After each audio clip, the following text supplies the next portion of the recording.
Good afternoon. I'm Julie James, Vice President at the Filson Historical Society, and I'm so glad that you could join us today for the presentation sponsored by Dinsmore Private Client and Family Wealth Planning. It kicks off our annual Filson Friday series, A History of the Jewish Press in Kentucky. I'm very happy to introduce to you today's speaker, Dr. Abigail Glogower, curator of Jewish collections and the Jewish Community Archives at the Filson Historical Society. Abby earned a doctorate in American Art and Visual Culture from University of Rochester with a focus on group identity formation and representation in the 19th century. She has conducted education, programming, and curatorial work in libraries and museums, including the Brooklyn Museum, the Spertus Museum, George Eastman Museum, and the National Women's Hall of Fame. Since 2017, Abby has been helping expand the Filson's role in collecting, preserving, and telling minority stories in our region. So it is indeed my pleasure to introduce to you Dr. Abigail Glogower. I will return as time permits to moderate questions. Abby? Thank you so much, Julie. Welcome, everybody. Thank you so much for being here. I see a lot of names that I recognize and some friends that I haven't met yet. It's a beautiful sunny day, so thank you for spending some time indoors with us here. So if you have been to one of my lectures before, you know that I like to keep things kind of intimate, casual, and I hope that as your questions come up, you will type them in the chat and we can try to get to them at the end. We have a tremendous amount of material to cover. And so I'll get started. I want to ask for your patience in advance. I'm gonna have to turn into a little bit of a ninja, toggling between my presentation and some websites that are really important for us to see together. So thank you in advance for your patience. All right, so, oops, and there's a lot of various screen clutter here. Ta-da, there we go. All right, so I've called this talk A History of the Jewish Press in Kentucky, but I think that that actually is more, if we think about it honestly, it's more like towards a history or gesturing towards a history of the Jewish press in Kentucky. Because any one of the publications I'm going to mention today deserves a talk of its own. And that goes for a lot of the people I'm going to mention here today too. So what we're going to be doing, again, I'm going to kind of be coasting on the surface of a lot of things. And that is also partly intentional. If you leave here curious with questions that were unanswered, that's part of the point. I am going to be lecturing, but I'm also going to be demoing some online resources for you because I want to make sure that people get some tools into their own hands to explore these newspapers and others.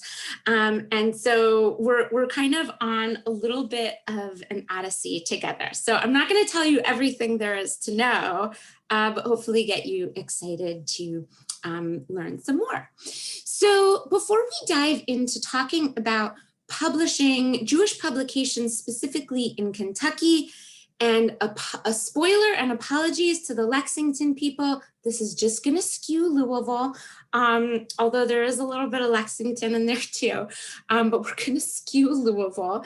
I wanted to start with just a little bit of background. So what are we talking about when we talk about Jewish press? And maybe before we dig in, pause in your mind. I want you to think about all of the publications that come at you, whether it's newspapers, magazines, newsletters. These all have different audiences, different goals, and different functions, right? So when we talk about Jewish press, we're going to be talking about a lot of different things that sometimes overlap together. And those points of confusion and overlap, I argue, are actually where the most interesting questions lie, right? So for instance, what is the difference between a free press and an organizational bulletin that has certain kind of promotional purposes? What is the relationship between journalism and public relations? These are some questions we should be keeping in mind. I don't have easy answers to them, but I don't believe in easy answers. So we can roll them around in our minds. And I want to argue that those tensions between journalism and public relations, between cohesion and debate, go all the way back from the earliest days of the Jewish press and kind of continue up into the present. So keep those in mind. So when we talk about firsts, you know, someone can always come back and say, well, there was something earlier than this and there was something earlier than that. So I'm not going to go back to the very, very beginning of the Jewish press. If you want to go back to Europe, you can certainly find publications starting in the 17th century in England and France, etc. The same is probably true on this side of the pond. But I think one easy place to start is, you know, thinking about publications with impact and durability. And again, there's a lot really, you can't really talk about the evolution of the Jewish press or any minority press without thinking about larger considerations about the evolution of press in general. So technology and population movement, etc. So one easy kind of starting place that I'm going to start with a couple historical examples. Some influential Jewish publications. One that is commonly pointed to is the Occident and Jewish Advocate monthly magazine, which was published in began publication in the 1840s by a prominent rabbi based in Philadelphia, Rabbi Isaac Leeser, who had a tremendous influence on American Judaism. And if you want to read more about him, Rabbi Dr. Lance Sussman has a definitive biography I threw kind of up there. So Rabbi Leeser began publishing the Occident and the Jewish Advocate in Philadelphia in the 1840s. Philadelphia, as some folks may know, was a major publishing center in early American history. So it's important to think, these days we think a lot in terms of internet infrastructure and technology for publishing. But it's important to remember that publishing has always involved technological apparatuses, skilled laborers, you know, people to lay type, to run the presses, to build and maintain the presses, you know, to produce paper, etc. So a lot of these things kind of naturally move with population growth and kind of start on the East Coast and then spread outwards. What I find really interesting about the Occident and American Jewish Advocate, just to get us started, is think, if nothing else, about the title. This is so powerful. So the Occident establishes the West, the United States, as this new kind of anchor of world Jewry that needs to kind of find its voice. And it's also called the American Jewish Advocate. So there's built into this publishing enterprise is an idea that this is a growing new population within this country that is also a minority population in the United States and throughout the world. And in many places, an endangered minority population who in parts around the world does not enjoy the same kinds of privileges and freedoms from other places. And so, you know, in 1840, shortly before this, was a very big blood libel episode called the Damascus Affair, one of many episodes where Jewish people around the world were kind of falsely accused of crimes that they did not commit. And it really kind of, this news like this would travel through Jewish communities around the world. And the idea of advocacy was therefore kind of built into the publishing enterprise.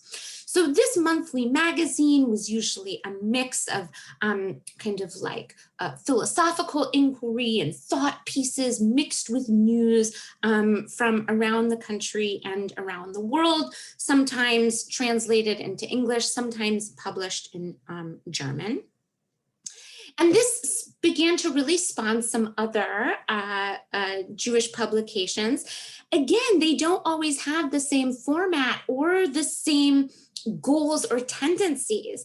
One of my favorite ones, I think, that comes next is the Asmonean, which was published in New York City. I think wins award for most visually exciting masthead. And this was a paper that starts publishing in 1849 with a different kind of, this is not being run by or published and edited by a rabbi philosopher. This was more of like a business venture that was started by businessmen with the idea that it was going to raise subscriptions and sell advertisements as well. So the idea that it would cobble news from around the world and around the country, news of interest, to Jewish readers, both in the place where it's being published, but more broadly. So whereas New York was maybe the primary population for this newspaper, we know that newspapers had subscribers in lots of other places, and that these newspapers were a way of staying in touch with other Jewish communities, not just directly, but as a form of consciousness and identity development. So that brings us to the Ohio Valley region. And I really want to pay homage. As many people know, there is a really strong historical connection between the Jewish community in Louisville and that of the one of Cincinnati up the road. And really one of the most significant players in the Jewish history of Cincinnati and the United States and Reform Judaism really around the world is a rabbi by the name of Isaac Mayer Wise. Like Rabbi Lieser, they were of a similar generation. They were both immigrants from Germany. They had very different approaches, sort of philosophically and in terms of observance to Judaism. Lieser was more of a traditionalist, whereas Wise is more of a reformer. So, these men did not necessarily agree on everything, but they're part of this lively, growing intellectual and spiritual community of American Judaism. So Wise spent some time in upstate New York at a congregation in Albany before making his way, settling in Cincinnati, where he put down roots and was responsible for founding a tremendous number of very important and enduring Jewish institutions today, influential in the Reform Jewish movement. So he founded the Hebrew Union College, which was the first seminary to train rabbis in the United States. He founded the Union of Reform Synagogues. And in addition to being a pulpit rabbi and speaker and teacher, he also started his own bi-weekly newspaper in Cincinnati called the Israelite. And this is kind of, a little bit more in the style of Lieser's Occident, as opposed to the Asmonean, where it's a little more heady, a little more intellectual, but a little bit of a blend of those types of publications. We know there's ample documentation that shows that Wise spent time down in Cincinnati. He traveled here. He was even briefly courted to become the rabbi at Adath, at the Temple Adath, Israel, but he decided to stay in Cincinnati. So we can be pretty sure that this newspaper was read by the growing Jewish community in Louisville in the 19th century, and was considered, probably pretty sufficient as a regional kind of organ for Jewish reading and Jewish interest. So with that background in mind, we are going to, we're going to switch over to Kentucky soon, but like I said, we're going to be doing some toggling between lecture and resource navigation. So hang on to your hats and bear with me, because I want to share with you something so exciting that you can explore on your own from home, and it's totally free, and you can go right down a very deep rabbit hole. And I'm going to show you how to access some of the publications I just mentioned. I should say also that at the end of the talk, all the links I talk about today, we're going to put the links in the chat. And so you can access them as well, including the digital archives of Rabbi Isaac Mayer Wise and the Israelite, which can be found at the American Jewish Archives in Cincinnati. But right now I want to take you to a really amazing project called the Historical Jewish Press, which is a joint venture of the National Library of Israel and Tel Aviv University in Israel. And this is a powerhouse. To give you a sense of what we're talking about and how wide and widespread the Jewish press is really all over the world. So what these libraries have done is they partner with other libraries all around the world, other repositories, to digitize and centralize Jewish newspapers from different points in history, different countries, and different languages. And so I've been in conversation with them. We're trying to scheme up ways that we can combine forces, so stay tuned. But in the meantime, you should know that there's a tremendous amount of information here. So what you can do is search and browse the newspapers, and they're organized alphabetically. And they might not have every issue that ever existed, right? Sometimes repositories don't have complete runs of newspapers, and that's kind of the way the cookie crumbles in the historic preservation business. But oh, look, right over here in the A is the Asmoneans. So what you can do, and you'll need to fiddle around with this website is powered by a really powerful software called Viridian that you'll be hearing more about because we are using it now at the Filson too. But basically what you can do is get in here and start going through these historical newspapers. And we can talk a little bit more in the end about what's involved in digitizing newspapers, but think about it. You can't just run these things through your home office scanner. We're talking about tremendous volumes of information, lots of paper, lots of pages, some of it in very poor condition. You need to have a way to organize this material. So here I am in the Asmonean from 1849. And these, pardon me, this is the patience that I asked for at the outset, but you can use your arrows here to scroll between, you can zoom. There's a lot of stuff that you can do to kind of get a sense of what was going on in this publication at the time. This arrow up here will advance you to the next issue. So now we're in issue number 2. So again, we could do a whole tutorial on how to use this, but many of you are tech savvy and curious explorers, and so you can start doing it on your own. I'm going to back out a little bit, and I also want to show you, you can search. And here's the Occident, an American Jewish Advocate, if you want to read Lisa's journal. So I did some searching in here and thought, I mean, what are the off chances? Maybe there's something about Louisville. Sure enough, I found there is one Louisville Jewish publication that I was able to learn about from this collection. And this is a short-lived publication that you can explore that was only published for a little while. I think it was envisioned as a bi-weekly, In 1910 and 1911, it was called The Temple, and it was published, it was aimed as a Jewish weekly.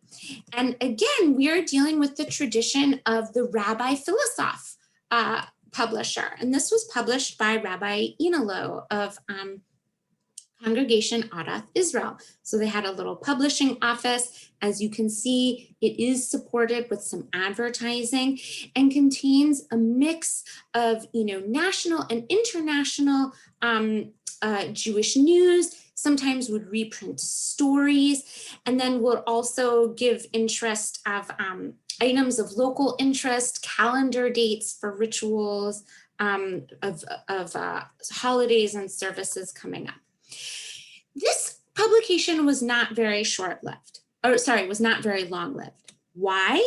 Well, we're going to encounter this over and over again. There are a number of reasons.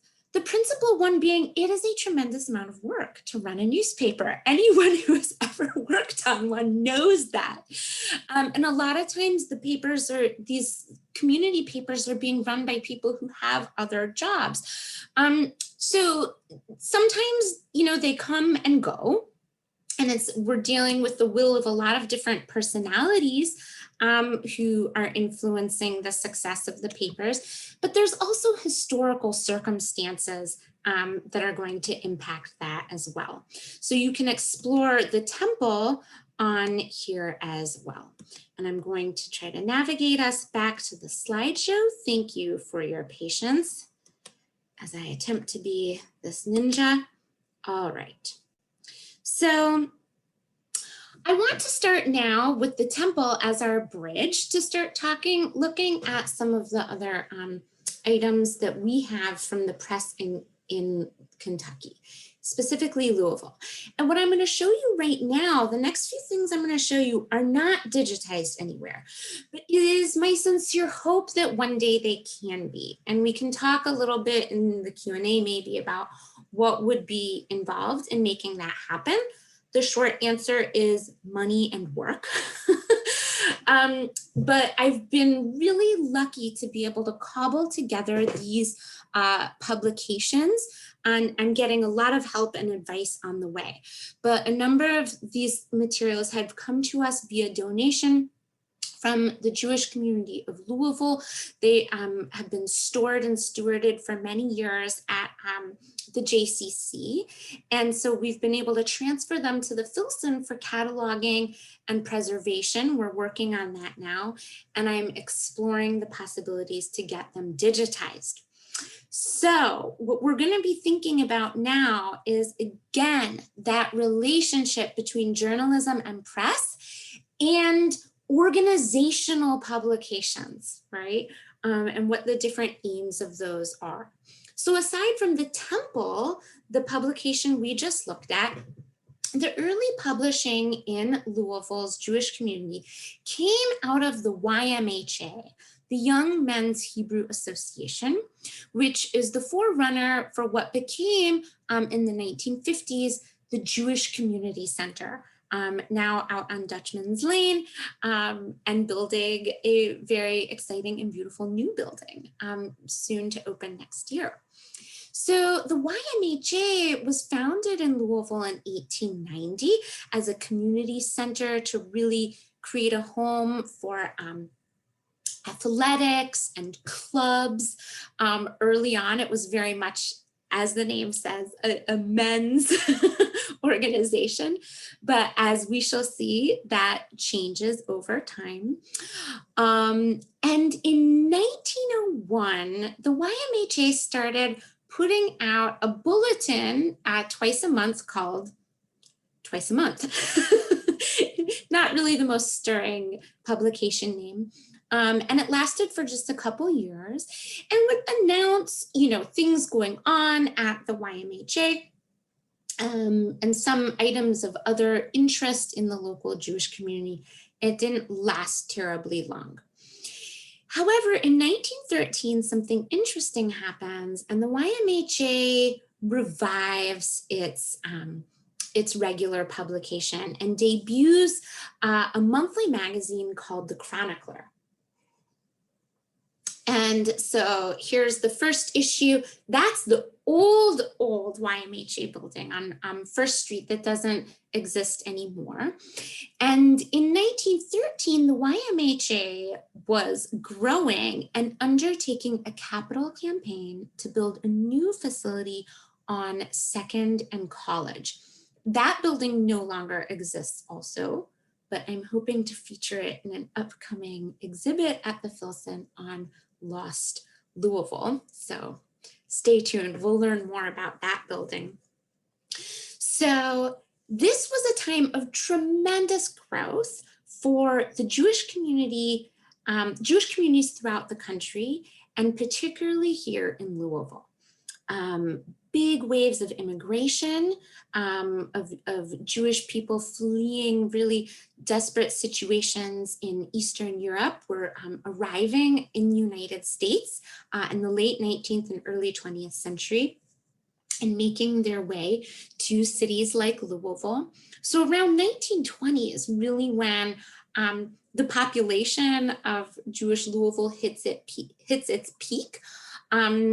In terms of just numbers, and the population of Louisville in general is swelling too. So we have lots of newspapers in Louisville at this time, not just, minority newspapers as well. There's, the Courier Journal and the Herald and the Times. There's a really lively kind of press environment. So the YMHA puts forth a monthly magazine called The Chronicler. I love the front, such a product of its time, the home of wholesome environment. And this magazine was really, it definitely published some issues of national interest and ideas. But it was also very much a community kind of magazine. And in some ways, especially in the early days, it was like a little bit of a boys' club. There's lots of like in-jokes and a lot of emphasis on athletics and ideas, a lot of talk about what at the time they called sex hygiene, which is sort of like a mix of sex education and moral rectitude, and cartoons. I love this one here of these guys trying to peek into the girls' night event. And it really says something interesting about how the Chronicler changes over the next few decades.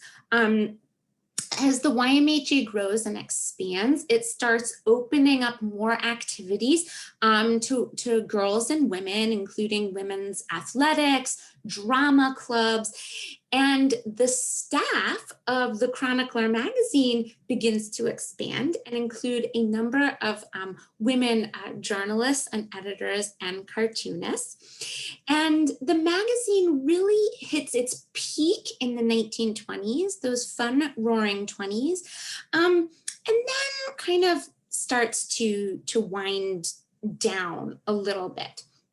And there are some interesting characters who are involved in the Chronicler newspaper who are also working in other newspapers in Louisville. So kind of toggling between the capital P press and the, Jewish or small community press as well. So among some of these names are Saul Schulman, Hermann Landau, Gabriel Cohen, Rosalie Schulman, not related to Saul Schulman. It's the most Jewish thing ever. We just have, some of these names that are not even related.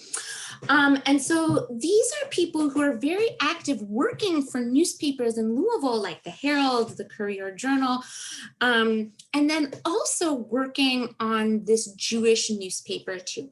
I can only imagine that these people just lived the news and probably didn't sleep very much. And it was deadlines all the time.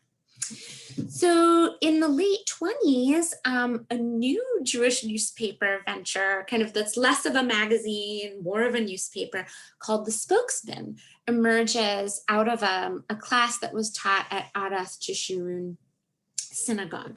And remember, in these days, all of the synagogues and Jewish community activities of Louisville were really clustered in this area, kind of between, with some exceptions between like 3rd Street and over to Brooks and Kentucky. So everyone was really in close walking distance to each other and to the general newspaper offices as well. So it was a different Louisville, a different time. So a newspaper called the Spokesman emerges and was sharing some of these staff members that I just referenced. And they eventually decided to kind of merge and become the Chronicler Spokesman, which does become in 1930 a weekly Jewish newspaper. And it's really the only Jewish newspaper of the state at this time. I want you to notice these dates though. This is a really hard time to be starting a newspaper or any kind of business because of the Depression. And these were hard years on newspapers and businesses. So the Chronicler Spokesman didn't ultimately survive. It wasn't the only paper though. The Louisville Herald also closed and folded in 1936. So just because of the loss of advertising revenue. So this is where some really interesting things start to happen, and the dates are a little bit muddied. But Gabriel Cohen, a Louisville native who has a really interesting background. He was a boxer, and he became a journalist as well. He was working for the Chronicler Spokesman, but was kind of toggling during these years in between Louisville and Indianapolis, and was working on a newspaper up in Indianapolis called the Jewish Post, which he eventually took over and then merged in the late 30s, the Chronicler Spokesman into the Indiana newspaper, the Jewish Post, and then grew it into what would become, for decades and decades and decades, a very major and influential American Jewish newspaper called the Jewish Post, and later the Jewish Post and Opinion. So this is a really interesting kind of part of the story that I'm working through. I have some information, but also still a bunch of question marks. So the way it worked was the Jewish Post was putting out a Kentucky edition. So what that meant is that in Indianapolis, Gabriel Cohen was collecting Jewish news from around the world and around the country, and publishing a paper of general interest that had a wide circulation. But there were also editors here in Kentucky that were in charge of producing several pages for every weekly issue about Kentucky Jewish news specifically. So reporting on the comings and goings and events and issues going on here. And so Hermann Landau, one of the names that I mentioned before, and we're going to talk about him some more as well, worked as an editor of the Kentucky Jewish Post and Opinion. There were a number of editors. Hani Goldman, who just sent me a text message and has been a tremendous resource for me as well. Many people, worked under this arrangement here, and it involved tremendous stress, lots of deadlines, and a lot of negotiations. Again, this question of how much are minority newspapers free presses, and how much are they instruments of kind of cohesion and public relations, right? Are we trying to do hard-hitting investigative reporting into our own communities, or are we trying to put forward a message of, cohesion and getting along? I don't have the answers to these questions. I will only say that they are, I think, some of the most interesting and difficult questions to resolve.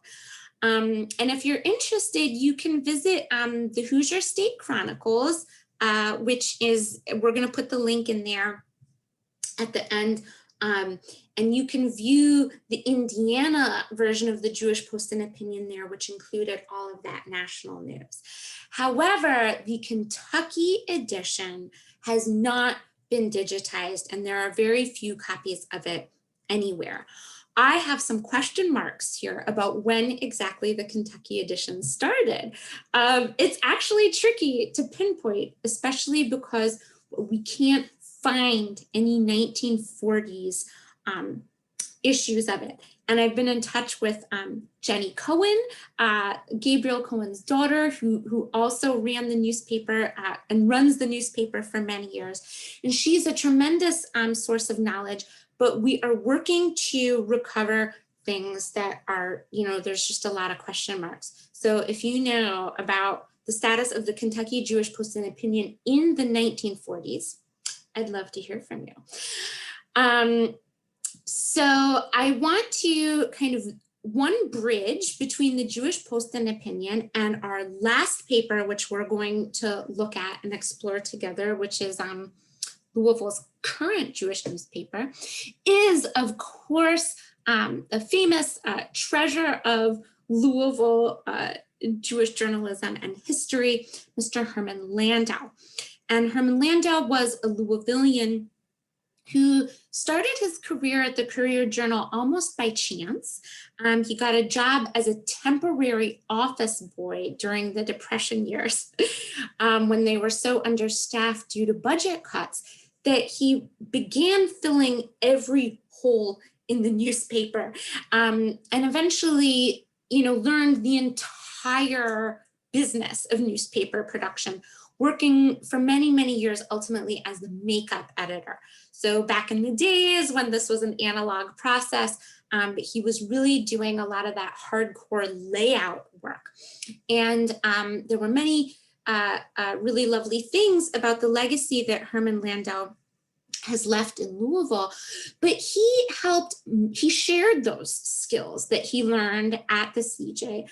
He put them to use in publishing in the Jewish community here, and also mentoring and training future editors as well.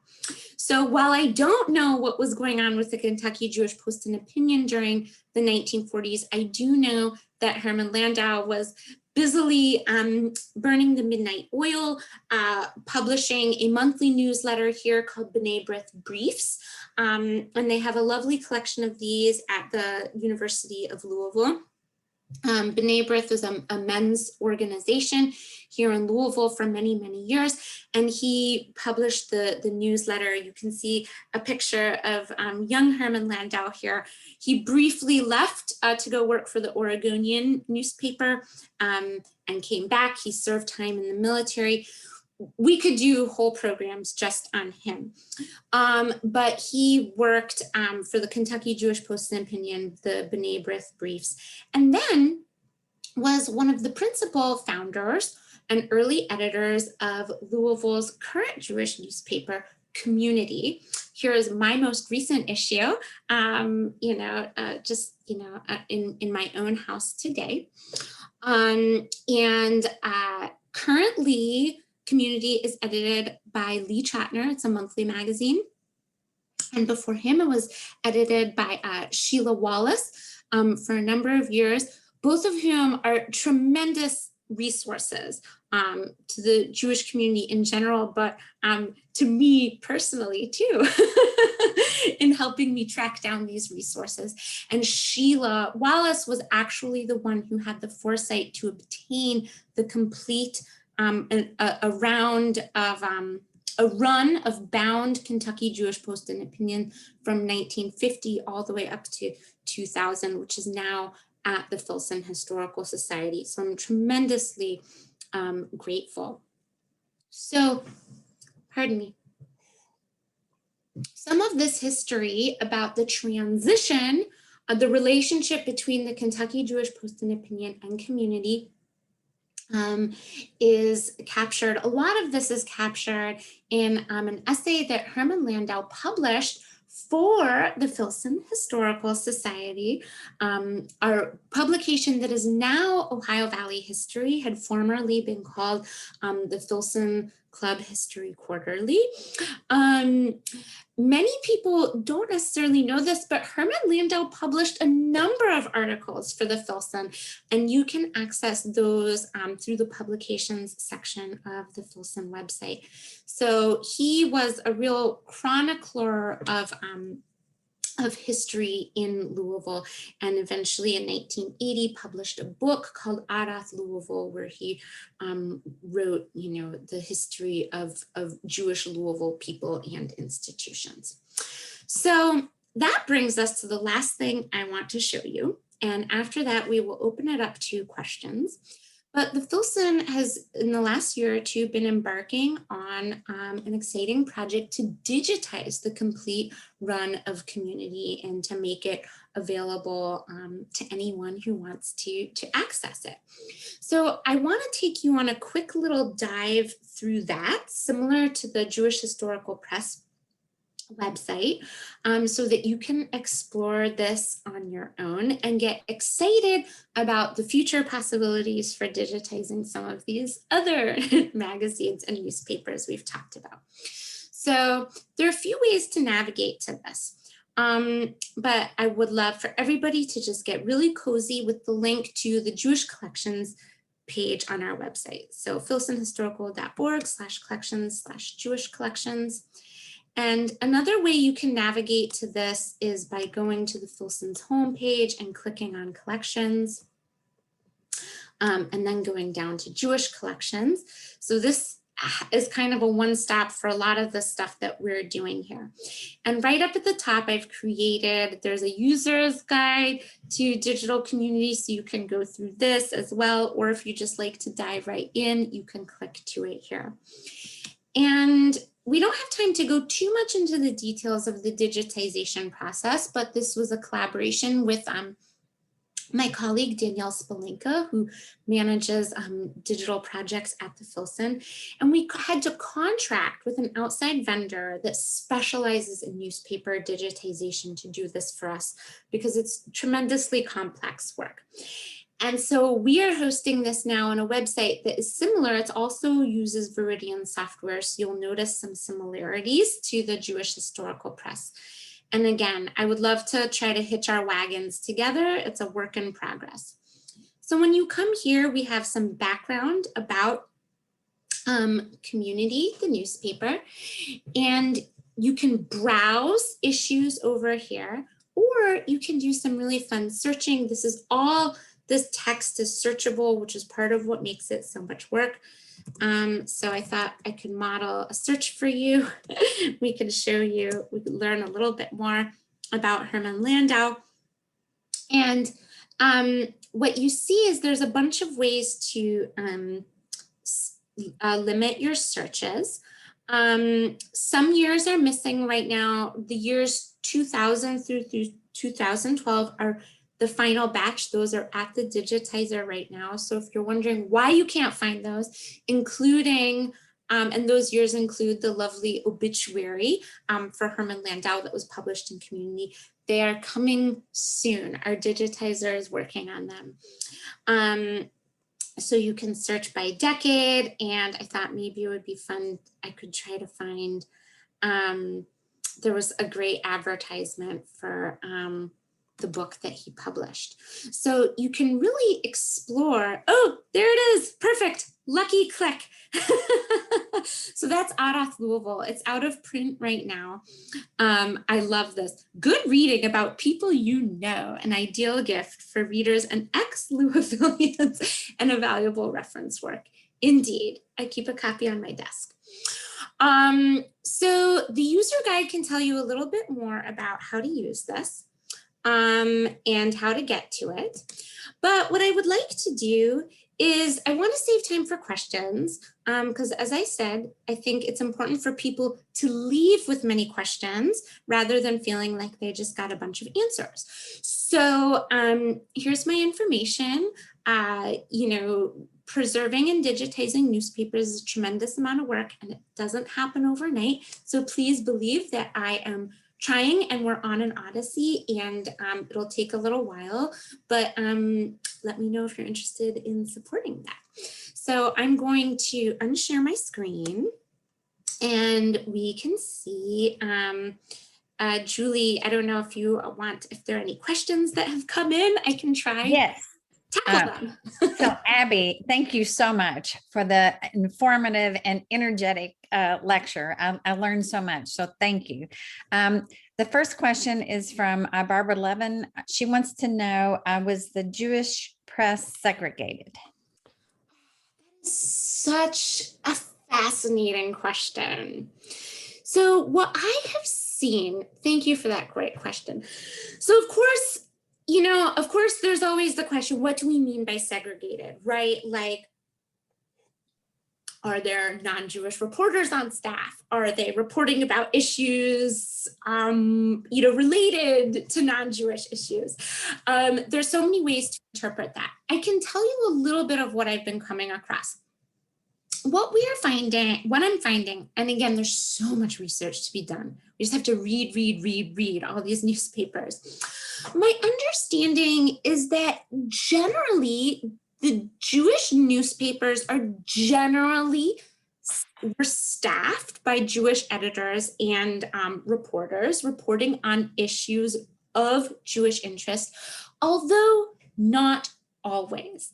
And in fact, Hermann Landau mentions one of the editors of the Kentucky Jewish Post and Opinion in that article. He said she wasn't Jewish, but she was a great newspaper woman. So there is, again, you have to be able to do the job, right? And in terms of who the different readership was for these papers, again, question mark. Generally, it was for, Jewish readers.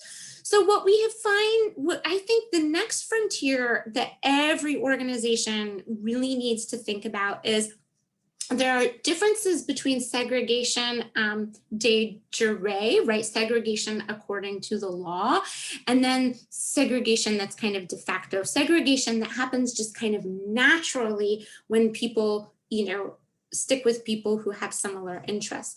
And there's a big difference, but also some overlap between those. So that's probably not the best answer, but it's what I could come up with off the top of my head for a very good and hard question.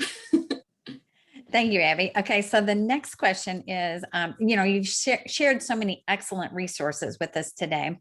Can you tell us how they differ from newspapers.com, and can we access these Jewish papers on newspapers.com? This is another fun question because it opens up the question of what we mean when we talk about access. So I have heard I know that newspapers.com is a really wonderful resource. One of my colleagues has his own personal subscription to it and uses it a lot, and it's a really powerful tool. The problem is, I'm going to be blunt, it's very expensive. And I'm not talking about expensive for a personal subscription, but institutionally it's very expensive. So the Filson does not have a subscription to newspapers.com because the annual subscription fees are in the thousands and thousands of dollars. So I think it's really interesting when we think about access. I don't know exactly which of these papers, if any, are on newspaper.com. So I need to look into that. But when we talk about access, there's different ways of paying, right? So for instance, the National Library of Israel project that I shared with you is free, but that's because there are institutions and governments and private donors that kind of put money into supporting that. Same goes with the Filson's efforts to digitize community locally. So it always costs money. The question is, how do we pay? Do we pay individually? Do we pay collectively? Another way we pay is by ease of access. So there's a tremendous amount of digitized material that lives on the internet in the form in repositories, like the digital archives of the Isaac Meir-Wise archives. But you have to dig a little bit because not every place has the resources that Google has to create this illusion of things being accessed so easily. So another way that you pay is by kind of having to go step outside of Google and find your way to other sorts of resources, which is why I really wanted to share our collections link website and also the National Library of Israel and Historical Jewish Press. So again, I answer the questions with more questions. Yes. All right. Yeah. Okay. The next question is, some digitized issues of the Chronicle, Spokesman, and Kentucky Jewish Chronicle used to be on the IUPUI website, but are no longer accessible there. Do you know where the digitized issues are currently located? Yes, sort of. So, like I said, it's a lot of work. And, there's a lot of meetings and conversations and kind of detective work. So Danielle, my colleague Danielle, and I got to have a meeting recently with Justin Clark, who does the Hoosier State Chronicles website at the Indiana State Library. And we were asking this exact question. What happened was that used to be, that is absolutely right. The Chronicler, Spokesman, and the early Kentucky Jewish Post and Opinion were digitized and for a while lived with the Jewish Post. However, at IUPUI, ooey pooey, I'm told you could say. However, when that project migrated to Indiana to the Hoosier State Chronicles, they were considered kind of outlier materials because they're not Hoosier, right? They're not Indiana. And it takes a lot of resources to host. So they kind of took them down because it didn't quite make sense for them to be there. But Justin said that we can have them. He's going to share them with us. So what we're looking into now is, are those files actually going to work, right? Like, have they been scanned and digitized with the certain kind of metadata that will work with the website that we have set up where we're hosting community? And this stuff is really next. I don't have this kind of technological knowledge, but we are working on trying to retrieve those exact issues that you talked about. However, they do not include, like I said, we still have a big question mark about the earliest days of the Kentucky Jewish Post and Opinion. So hopefully we'll be able to retrieve them. Okay, Abby, this is a two-part question. What connections are there between the Jewish press and the African American press, and also between the American Jewish press and the standard mainstream American press? Oh boy, okay. Well, we only have 5 minutes, so I'll see what we can do. I think regarding the mainstream press, let's bite that one off first.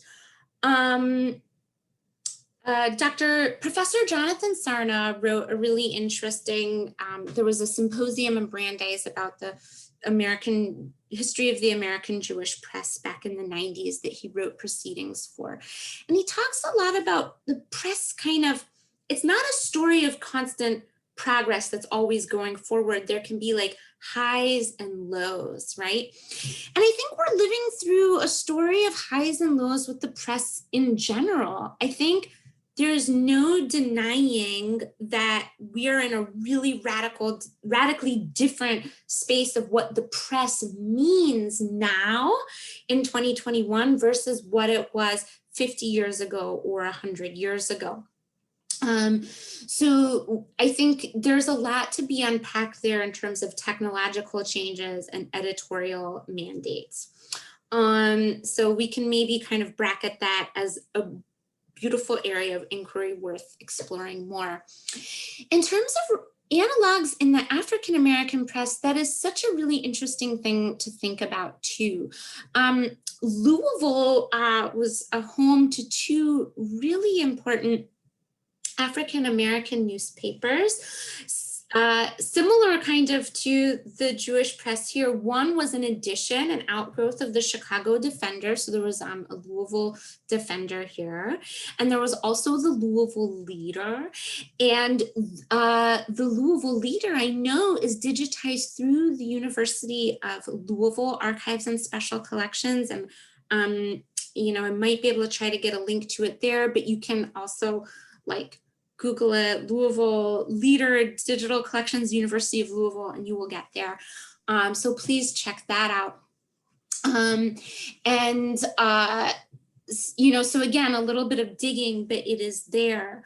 I want to say also related to this, just this morning, we got some very sad news that Louisville is mourning the loss of Bud Dorsey, who for many years was a very talented photographer, photojournalist for the Louisville Defender, and has left such a phenomenal legacy of community involvement and visual journalism. So this is very sad news that we just heard today, and my condolences to his family and community.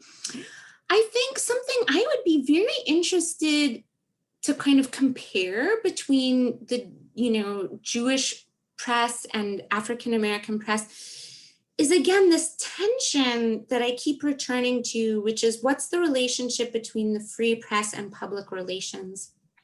Minority populations, I think all minority populations suffer from a little bit of a problem, which is that, you know, there's such a desperate need to secure their safety and well-being and to prove themselves to the dominant populations, that you don't really, you have to provide a united front.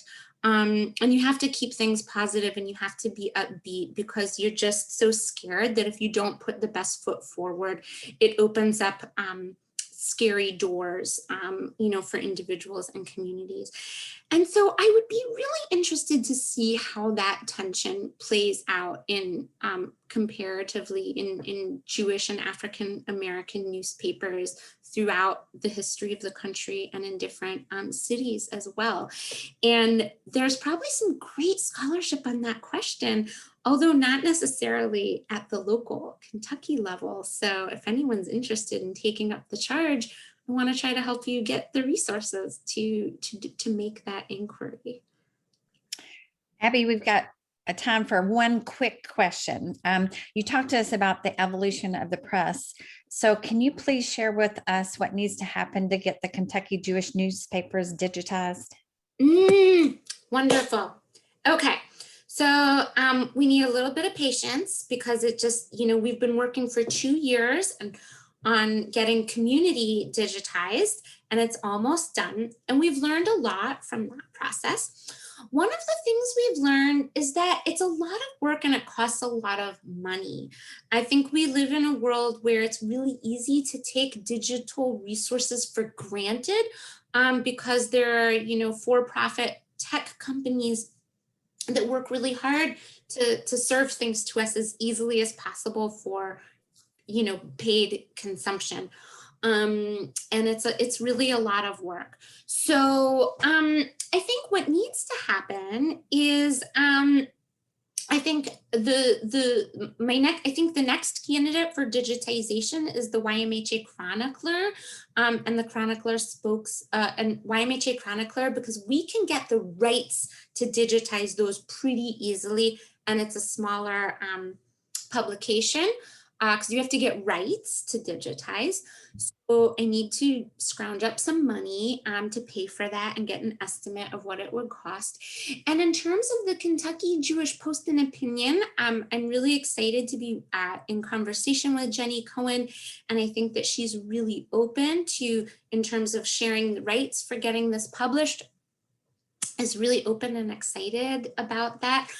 There are issues though, like I said, we're talking about a ginormous volume of material. Some of it, the kind of national and international news, has already been digitized through the Jewish Post and Opinion, through the Hoosier Chronicles.